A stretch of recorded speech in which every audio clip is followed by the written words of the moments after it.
County Museum. We hope everybody's safe and well. This week we wanted to feature this artifact. Does anybody have a guess of what it is?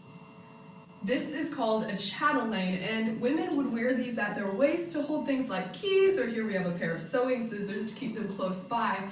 This particular chatelaine was made between the 1760s and 80s, although chatelaines themselves became more popular in the United States during the Civil War era. We do have evidence of them going all the way back to Rome.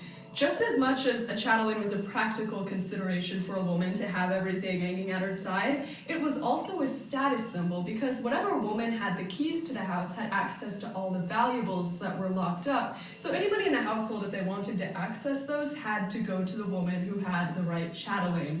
So if a woman ended up marrying and moving into her in-laws' house, she was seen as having a lower status than her mother-in-law. Her mother-in-law then would be the one with the chatelaine that had all of the keys. But if the father-in-law died, at that point, this newly married woman, her husband is sort of the paterfamilias, so the head of the household. So the mother-in-law would have to give the keys to the new matriarch or that woman.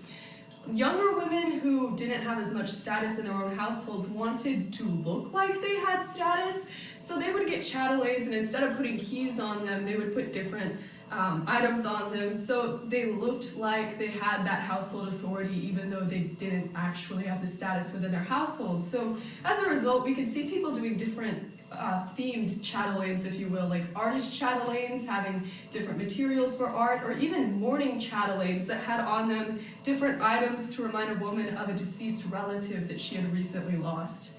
That's your chatelaine update. Have a great week.